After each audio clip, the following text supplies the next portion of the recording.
अब की बार तो हाथी चश्मा लगा के चंडीगढ़ की ओर जा रहा है। दोस्तों, जो मज़ा अब की बार इलेक्शन में आया है पहले कभी नहीं आया। जो मज़ा अब की बार इलेक्शन में आ रहा है वो पहले कभी नहीं आया, क्योंकि ये इलेक्शन भाईचारे का इलेक्शन है। और क्यों भाईचारे का इलेक्शन है? ये इलेक्शन भाईचारे का इसलिए है क्योंकि हरियाणा की जो ज़्यादातर जनसंख्या है वो किसान और मज़दूरों की है। और कई बार इलेक्शन में जो हमेशा ज़्यादातर जो गुटबाजी होती थी वो किसान और मज़दूरों में ही होती थी, क्योंकि किसान का अलग गुट होता था और मज़दूर जो है वो बीएसपी की तरफ अपनी वोट डालता था। मगर अब का इलेक्शन जो है वो मज़दूर और किसान साथ में मिलकर लड़ रहे हैं, और ऐसा लग रहा है कि ये इलेक्शन नहीं है, ये उत्सव है। इसलिए मैं बोल रहा हूँ कि जो मज़ा अब की बार इलेक्शन में आ रहा है वो पहले कभी नहीं आया। नमस्कार दोस्तों, मेरे YouTube चैनल सही बोलता पर आपका स्वागत है। और आज मैं हरियाणा में विधानसभा चुनाव में, और उसमें भी खासकर यमुनानगर की जो सीटें हैं उनका विश्लेषण करने के लिए उपस्थित हुआ हूँ। दोस्तों, सबसे जो रोचक सीट यहाँ पर यमुनानगर में जो बनी हुई है वो है सढौरा सीट। और सढौरा सीट क्यों ज़्यादा रोचक बनी हुई है? क्योंकि यहाँ पर बलवंत जो भारतीय जनता पार्टी से इलेक्शन लड़ रहे हैं उनकी छवि भी उतनी अच्छी नहीं है। और दूसरा, रेणु बाला जो कांग्रेस से इलेक्शन लड़ रही है उसकी छवि भी कोई खास नहीं है। दोनों कैंडिडेट इतने अच्छे नहीं हैं। और दूसरी तरफ जो बृजपाल छप्पर है वो ये मानकर चलिए कि 4 पार्टियों का गठबंधन है। वो सिर्फ 2 पार्टियों गठबंधन से नहीं लड़ रहा है। ये नहीं कि बसपा और इनेलो गठबंधन से वो लड़ रहा है। वो बसपा इनेलो गठबंधन, फिर कांग्रेस की जो अब उसकी अपनी वोट है जो उसने कांग्रेस में रहते हुए बनाई वो उसका गठबंधन, और आम जनता का गठबंधन उसके साथ है। बृजपाल छप्पर 4 पार्टियों के गठबंधन के साथ मैदान में है, और आज की तारीख में उसकी टक्कर किसी से भी नहीं है। वो सबसे आगे चल रहा है। रही दूसरी बात कि ये भी कुछ लोग ये भी कहते हैं कि एएसपी जेजेपी गठबंधन जो है वहाँ पर कुछ वोट काट सकता है। एएसपी जेजेपी गठबंधन बीएसपी की वोट नहीं काटेगा, क्योंकि बहुत सारे ऐसे भी लोग हैं जो बहुजन समाज पार्टी को एक तहे दिल से नफरत करते हैं। मतलब उसको वो चाहे उनको वो सोने के चम्मच में खिला दे, मगर फिर भी वो बहुजन समाज पार्टी से नफरत करते हैं। और कांग्रेस से वो तंग आ चुके हैं, भाजपा को भी वो देख चुके हैं। तो फिर वो जब ये देखते हैं कि भाई बीएसपी को तो हम वोट देंगे नहीं, क्योंकि बीएसपी से हम नफरत करते हैं, कारण कोई नहीं है, बस नफरत करनी है। बीएसपी से हम नफरत करते हैं, भाजपा को हम देख चुके, कांग्रेस को हम, क्योंकि वो जब बहुजन समाज पार्टी को वोट नहीं करते तो फिर वो कांग्रेस की तरफ जाते हैं, मगर कांग्रेस से भी तंग है। तो फिर उनके पास एक रास्ता है कि वो जेजेपी एएसपी को वोट देंगे। तो वो जो वोट जेजेपी और एएसपी को जाएगी उस वोट से जो है बहुजन समाज पार्टी इनेलो को कोई नुकसान नहीं होने वाला।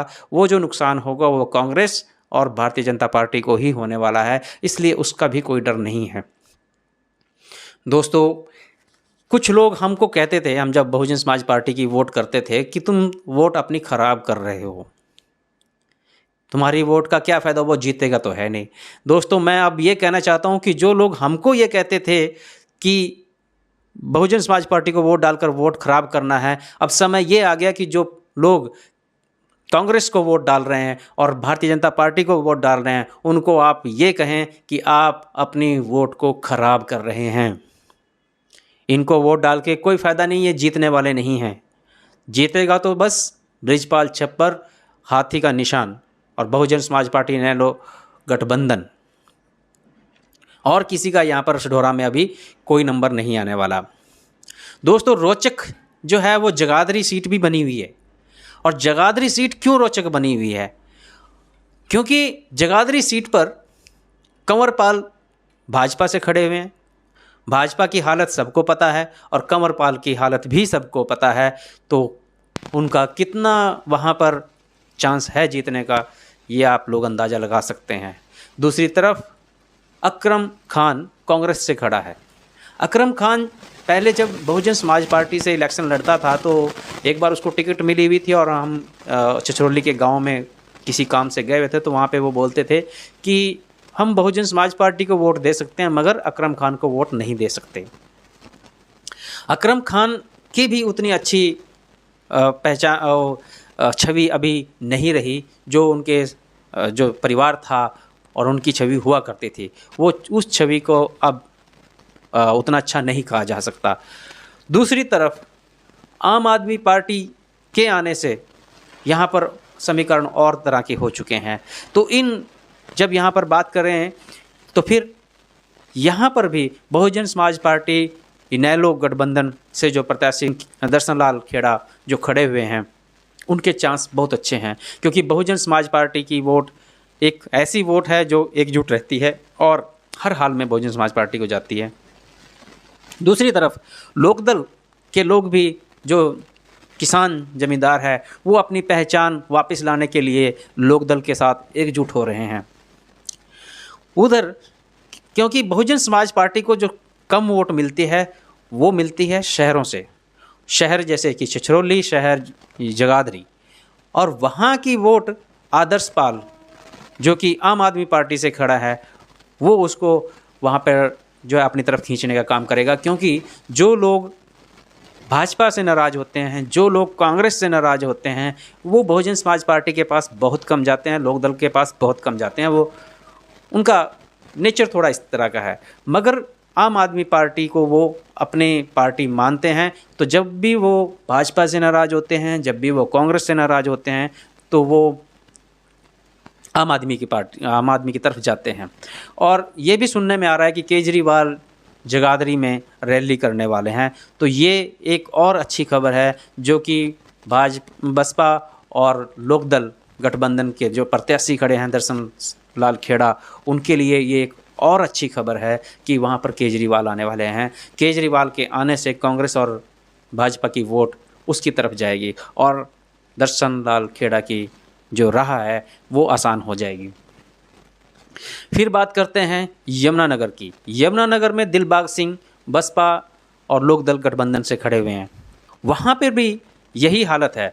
उनकी एक बहुत अच्छी इमेज पहले से बनी हुई है दिलबाग सिंह की। पिछली बार भी उन्होंने भाजपा के प्रत्याशी को बहुत अच्छी टक्कर दी थी और अब की बार भी वो, क्योंकि अब की बार जो है बहुजन समाज पार्टी का वोट उनको मिल रहा है और उसके साथ साथ दूसरी वोट भी उनको मिल रही है, इसलिए वो भी बहुत अच्छी पोजीशन में इस टाइम पे हैं।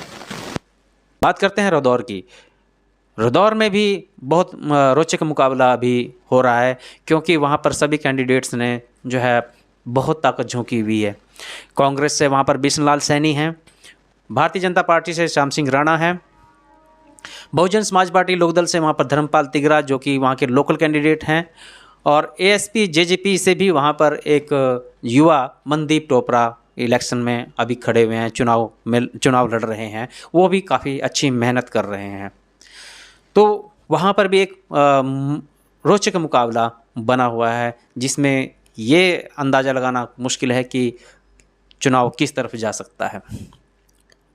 इसलिए अब की बार बहुजन समाज पार्टी और लोकदल के लिए बहुत सुहावना अवसर ये चुनाव लेके आ रहा है, क्योंकि जितना उनका अंदाज़ा था उससे कहीं अच्छा रिस्पांस दोनों पार्टियों को, जितना अंदाज़ा था उससे कहीं अच्छा रिस्पांस दोनों पार्टियों को मिल रहा है। आकाश आनंद ने यहाँ पर आकर और प्रचार में तेज़ी लेके आए हैं। वो कार्यकर्ताओं में उन्होंने और जोश भरा है और अभी मायावती और चौटाला की भी रैलियां होने वाली हैं, जो कि चुनाव में और सरगर्मी को बढ़ा देंगी। कई और सीटों पे भी बहुत अच्छा मुकाबला बहुजन समाज पार्टी और लोकदल गठबंधन कर रहा है। दोस्तों, आगे और चर्चा करेंगे, जो भी अपडेट मिलती रहेगी आप लोगों से शेयर करेंगे। मेरे YouTube चैनल को सब्सक्राइब करें, इस वीडियो को शेयर करें ताकि ये जानकारी ज़्यादा से ज़्यादातर लोगों के पास पहुँचे। इसी के साथ हम आपसे विदा लेते हैं। जय भीम, जय भारत, नमस्कार।